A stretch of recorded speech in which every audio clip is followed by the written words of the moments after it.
এটা হচ্ছে ভাই পলিথিনের একটা বিকল্প। মানে এটা হচ্ছে আপনার এই ভুট্টা দ্বারা বা বিভিন্ন বিষয় নিয়ে তৈরি করা।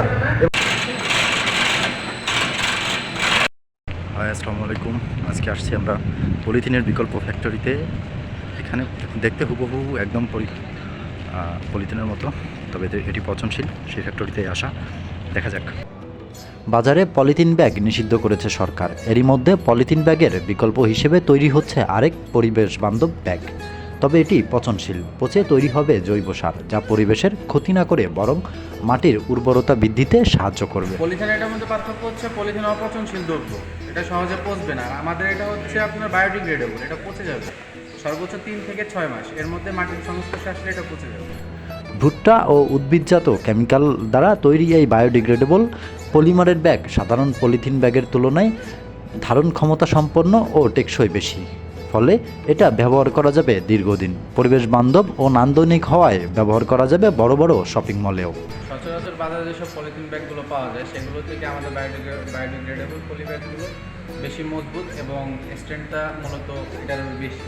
যেমন এই পলি ব্যাগগুলো আপনার বেশি ওয়েট নিতেও পারে না, পাশাপাশি এগুলো টান দিলে আপনার ছিঁড়ে যাচ্ছে বা গলে যাচ্ছে, কিন্তু যেমন এই ব্যাগ বলে যায়। আমাদের পলি ব্যাগগুলো মূলত আপনার স্ট্রেংথটা ওটার থেকে আরও অনেক বেশি, এটা টান দিলে সচরাচর বলে না। দেখেন আমাদের সমান ফোর্স প্রয়োগ করতেছি, বাট এগুলো তো বলতেছে। গোপালগঞ্জের সদর উপজেলার করপাড়া ইউনিয়নের তারগ্রাম এলাকায় জেকে পলিমার নামক একটি কারখানায় উৎপাদন শুরু হয়েছে এই পচনশীল ব্যাগের। গেল সপ্তাহে আনুষ্ঠানিকভাবে শুরু হয়েছে এই উৎপাদন। প্রতিষ্ঠানটিতে প্রতিদিন তৈরি হচ্ছে 1 টন পচনশীল পলিথিন ব্যাগ। আমরা তো আসলে ফ্রিতে হিসাব করি না, আমাদের পার ডে আমরা 1 টন মানে 1000 কেজি উৎপাদন করতে পারবো। দেখা গেছে আমাদের 1 কেজিতে কোনো সাইজের ব্যাগ হয় আপনার 70 পিস, 80 পিস কিংবা 250 পিস, এরকম আমরা কিছু ব্যাগ বানাচ্ছি থিকনেস পাতলা, সেটা আমাদের 1 কেজিতে 250 পিস হয়। 3টি সাইজের শপিং ব্যাগে 1 কেজি থেকে 20 কেজি পর্যন্ত ওজনের মালামাল বহন করা সম্ভব।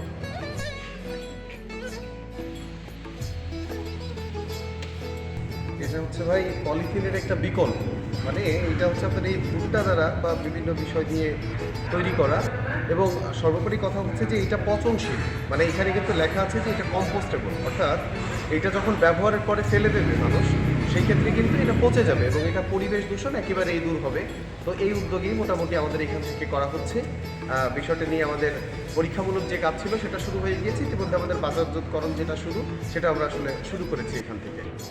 নিষিদ্ধ পলিথিনের তুলনায় পরিবেশ বান্ধব এ ব্যাগ কিনতে খরচ তুলনামূলক কিছুটা বেশি। যদিও এটার বাজার মূল্য পলিথিনের তুলনায় প্রায় 1.5 থেকে 2 গুণ হবে, তারপরও পরিবেশের কথা চিন্তা করে একটু মূল্য বেশি পড়লেও এটা মূলত বারবার ইউজ করা যাবে, বারবার ব্যবহার করার কারণে এটার মূল্য একটু বেশি হলে আমার মনে হয় বাজারে এটা ভালো চলবে এবং মানুষ সচেতন হলে এটা বেশি কিনবে। 2 পিস 1 কেজি মালামাল বহনকারী সাইজের ব্যাগের দাম 1 টাকা এবং 20 কেজি বহনকারী সাইজের ব্যাগের দাম 20 টাকা প্রতি পিস পড়বে। আমরা বুয়েটে টেস্টে দিয়েছি এবং আমাদের প্রাথমিক টেস্টের জন্য আমাদের নিজস্ব ল্যাবে টেস্ট করিয়েছি। এটা 90 দিনের ভিতরে মাটির সঙ্গে মিশে যাবে এবং এটা শুধু মাটির সঙ্গে মিশে যাবে বা এটা ভ্যানিশ হয়ে যাবে এটা নয়, এটার দ্বারা মাটি উর্বরতাও বাড়বে, কারণ এটা হচ্ছে ভুট্টার